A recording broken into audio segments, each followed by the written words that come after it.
Hello दोस्तों, welcome back to my YouTube channel study point with AI. तो हमने पिछले वीडियो में देखा था आउटपुट का मेथड जिसका नाम था राइट और राइट एलन। आज हम देखेंगे उसके कुछ और एट्रीब्यूट्स और कुछ और एलिमेंट्स के बारे में। तो चलो स्टार्ट करते हैं। तो हम यहाँ देखते हैं दोस्तों, एक हमारे पास एक प्रॉपर्टी है इनर डॉट एचटीएमएल। तो इनर डॉट एचटीएमएल क्या काम करता है और इनर डॉट टेक्स्ट क्या काम करता है, इसको हम धीरे एक के बाद एक समझेंगे। तो यहाँ हम एक कमांड टाइप करते हैं दोस्तों, document dot gate element by ID और डॉट इनर एचटीएमएल। तो इसको समझने के लिए सबसे पहले हमें समझना होगा कि डॉक्यूमेंट क्या काम कर रहे हैं यहाँ पे। तो डॉक्यूमेंट क्या है? एक ऑब्जेक्ट है। ब्राउज़र के अंदर प्रॉपर्टीज़ को यूज़ करने के लिए हमारे पास एक ऑब्जेक्ट दिया होता है डॉक्यूमेंट। तो मैंने ये बताने की कोशिश की है, ये पूरा एक ऑब्जेक्ट है और इसके अंदर कई सारे मेथड्स इनबिल्ट होते हैं, जिनमें से एक मेथड है गेट एलिमेंट बाय आईडी। अब ये gate element by ID actual में क्या करता है, ये आईडी के अकॉर्डिंग जो भी हमने एट्रीब्यूट बनाया है हमारे वीएस कोड या जिस भी टेक्स्ट एडिटर के अंदर, उस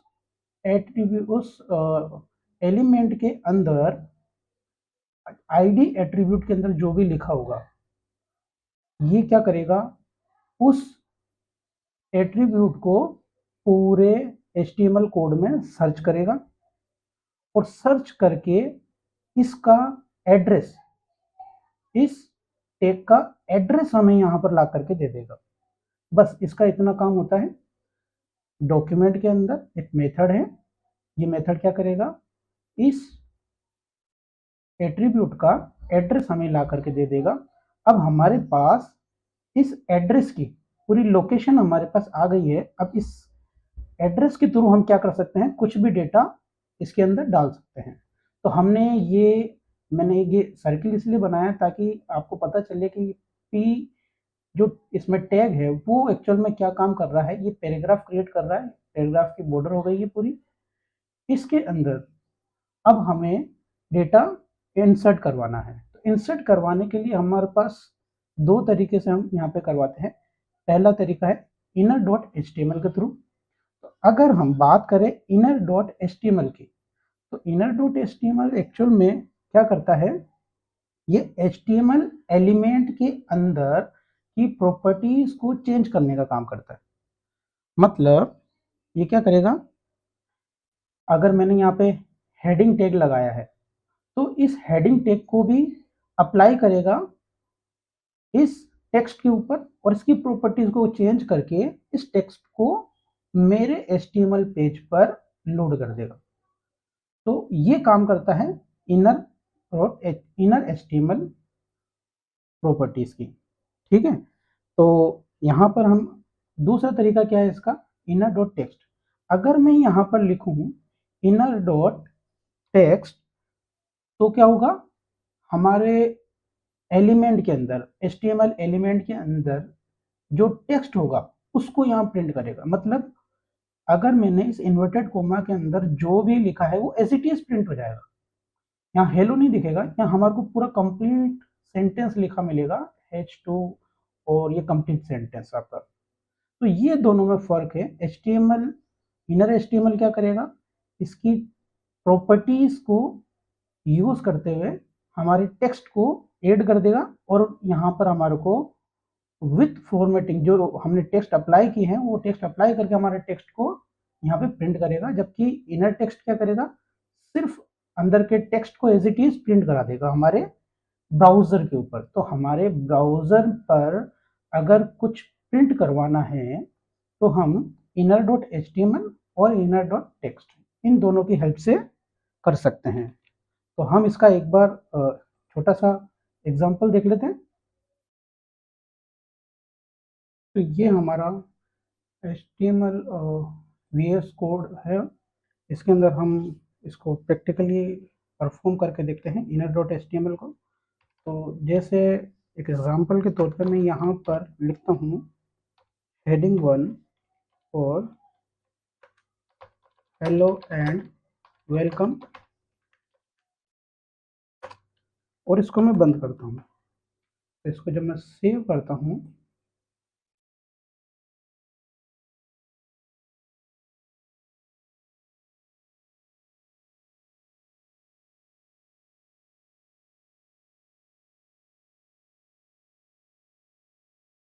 जब मैं इसको सेव करता हूँ तो आप देखेंगे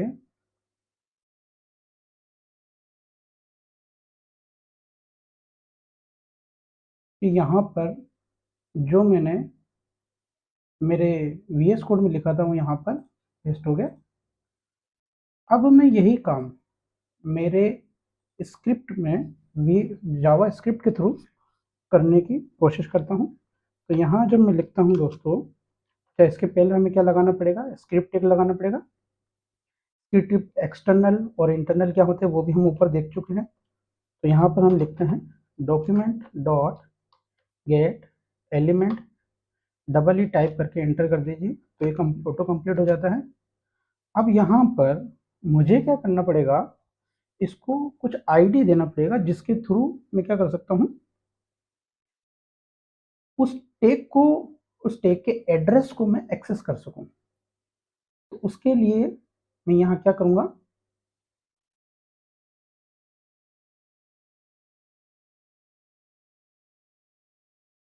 एक टैग लिख लेता हूँ यहाँ पे, पैराग्राफ, और उसके अंदर आईडी एट्रीब्यूट का यूज़ करता हूँ, और इसके अंदर मैं लिख लेता हूँ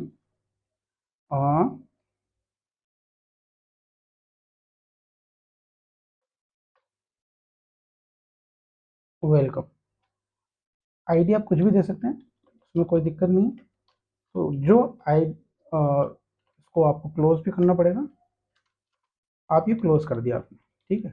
अब यहाँ पर अभी कुछ भी नहीं लिखा है, लेकिन इसका एड्रेस मेरे पास यहाँ पर आ जाता है। क्यों? क्योंकि मैंने इसकी जो आईडी है वो यहाँ पर लिख दी है। तो इस पैराग्राफ का एड्रेस मेरे पास इसके अंदर आ गया।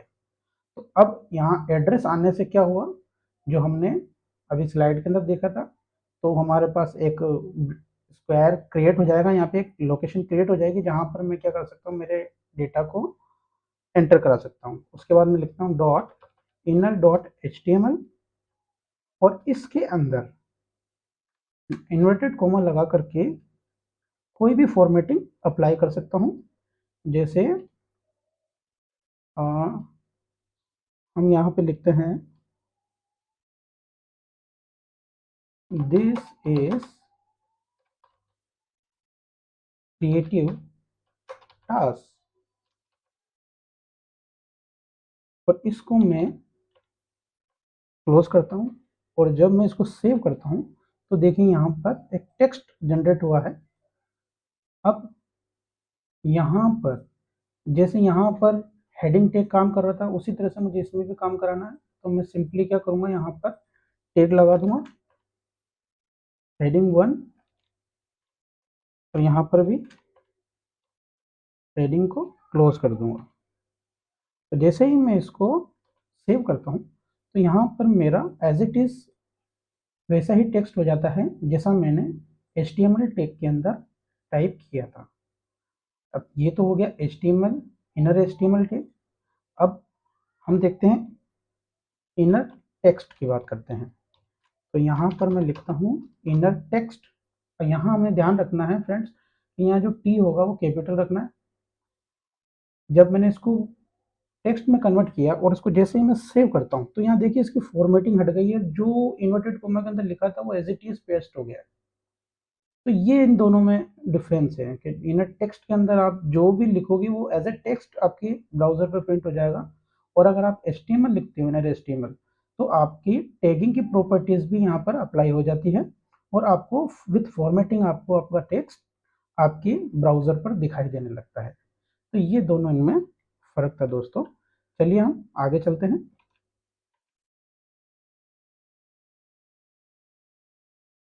नेक्स्ट है हमारा विंडो अलर्ट। हम विंडो अलर्ट के थ्रू भी हमारा आउटपुट ले सकते हैं। अब इसके अंदर दोस्तों क्या होगा, जब हम लिखते हैं विंडो डॉट अलर्ट, तो विंडो भी क्या है, एक ऑब्जेक्ट, देखो उसको सबसे अच्छा पहचानने का तरीका क्या है, डॉट के पहले आप जब भी बात करते हो तो ये इस तरह से आप इसको देख सकते हो कि एक बड़ा सा घर है जिसके अंदर छोटे छोटे कमरे हैं। हर कमरा अलग काम के लिए बनाया गया है। किसी में हम किचन का काम करते हैं, किसी को किचन के लिए प्रेफर कर रखा है, किसी को हम रेस्ट रूम बना रखा है हमने, किसी को गेस्ट रूम बना रखा है। उसी तरह से हम इसके मेथड्स को यूज़ करते हैं। तो यहाँ पर आप जितने भी प्रॉपर्टीज़ देखते हो वो प्रॉपर्टीज़ एक्चुअल में विंडो ऑब्जेक्ट के अंदर से ली हुई होती हैं। तो विंडो ऑब्जेक्ट के अंदर बहुत सारी प्रॉपर्टीज़ होती हैं, उसमें से एक है आपका विंडो अलर्ट।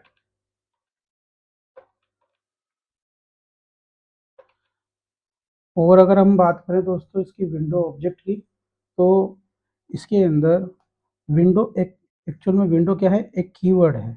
ये एक ग्लोबल स्कोप वेरिएबल होता है। ये मतलब कि इसके अंदर जो अपन वेरिएबल्स, प्रॉपर्टीज और मेथड्स होते हैं वो सब इसके अंदर बाय डिफॉल्ट डिफाइंड होते हैं, जिसका यूज़ करके हम इनकी सबकी सारी प्रॉपर्टीज़ को यूज़ करते हैं। तो विंडो क्या एक ग्लोबल स्कोप ऑब्जेक्ट होता है जिसके अंदर हमारे को कई सारे ऑब्जेक्ट देखने को मिलते हैं, और वेरिएबल वगैरह जो भी हम डिसाइड करते हैं, डिफाइन करते हैं इसके अंदर, वो सब इसी के थ्रू रन होते हैं। तो ये ग्लोबल होने की वजह से आप इसको लिखो तो भी ठीक है, और नहीं भी लिखो तो भी आपका टास्क रन हो जाता है इसके अंदर, क्योंकि ये ग्लोबल वेरिएबल है या ग्लोबल ऑब्जेक्ट इसको आप बोल सकते हो। तो अलर्ट विंडो आपके कुछ इस तरह से शो होती है। तो इसको हम एक बार प्रैक्टिकली देख लेते हैं कि किस तरह से चलेगा। तो यहाँ हम क्या करते हैं, इसको हटाते हैं, इसको भी हटा देते हैं, और स्क्रिप्ट भी हट गया। हमारे को स्क्रिप्ट तो रखना पड़ेगा। इसको हटाते हैं यहाँ से, और इसको भी यहाँ से रिमूव कर देते हैं। अब हम क्या करते हैं फ्रेंड्स, हम यहाँ पर कुछ वेरिएबल्स बना देते हैं। चाहे तो ए इज इक्वल टू, इसके अंदर आप कुछ टेक्स्ट भी डाल सकते हो। Let A is equal to this is माई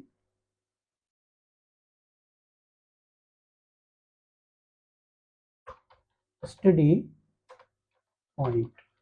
ठीक है, अब इस टेक्स्ट को मैं क्या करना चाहता हूँ, मेरे ब्राउज़र में ऐसा पॉपअप ओपन करना चाहता हूँ। तो मैं यहाँ पर क्या कर सकता हूँ, यहाँ पे मैं लिखूँगा विंडो डॉट अलर्ट ब्रैकेट और ए, वो उस वेरिएबल को हम यहाँ पर लोकेशन को दे देते हैं। तो अब हम देखते हैं यहाँ पे मैं क्या देखूँगा, जैसे ही मैं इसको सेव करता हूँ तो ये मेरा पॉपअप ओपन होता है और मुझे ये मेरा मैसेज मिल जाता है। ठीक है दोस्तों, तो इस तरह से मैं इसमें बहुत से काम परफॉर्म कर सकता हूँ।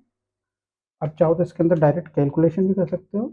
जैसे मैंने लिखा 5 7, और जैसे ही मैंने इसको सेव किया इसने 12 कर दिया। मतलब इसको कैलकुलेट करने का काम भी ये कर रहा है।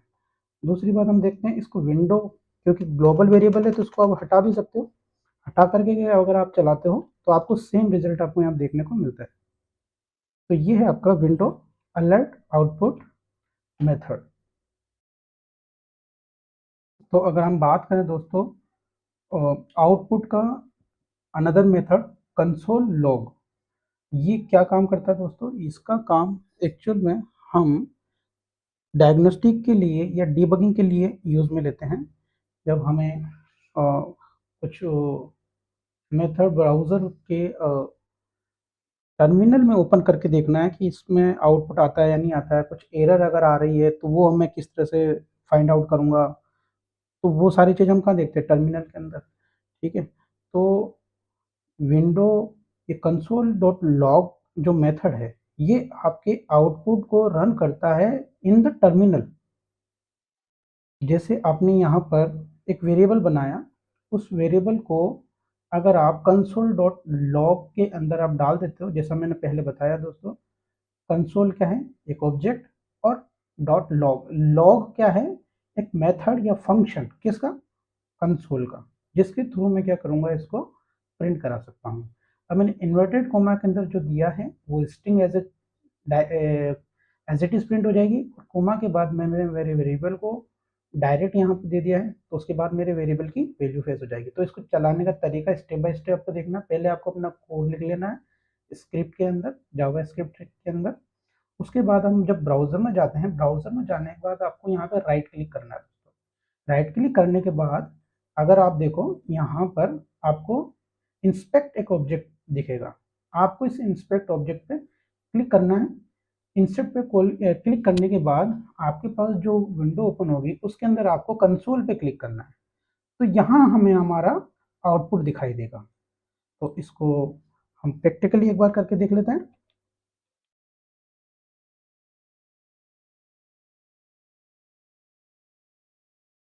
तो यहाँ पर मैं क्या करता हूँ,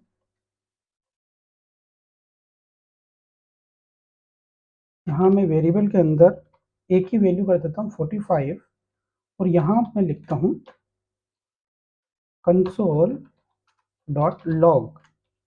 और इसके अंदर मैं क्या करूँगा, A value of A is comma और वेरिएबल का नाम, वेरिएबल का नाम आप कुछ भी दे सकते हैं। अब देखिए दोस्तों, जब मैं इसको सेव करता हूँ तो यहाँ पर मुझे कुछ भी दिखाई नहीं दे रहा है। मैं क्या करूँगा, यहाँ पर राइट क्लिक करूँगा, इंस्पेक्ट पे क्लिक करूँगा, यहाँ पे मुझे कंसोल ऑप्शन दिख रहा है, इस पर जब मैं क्लिक करता हूँ तो यहाँ मुझे मेरा आउटपुट 45 दिखाई देता है। तो इस तरह से हम यहाँ पर कंसोल के अंदर कोई भी वैल्यू देख सकते हैं। ठीक है, कंसोल एक्चुअल में बहुत यूजफुल ऑप्शन है इसका आउटपुट का। जब भी हमें कुछ एरर इसके अंदर आती है तो यहाँ पे हमें कुछ दिखाई नहीं देता। जैसे मैंने यहाँ पर आउटपुट में दिया लेकिन ब्राउजर में कुछ भी नहीं दिखा रहा है, तो मुझे समझ नहीं आ रहा कि मेरा आउटपुट आया भी है कि नहीं आया।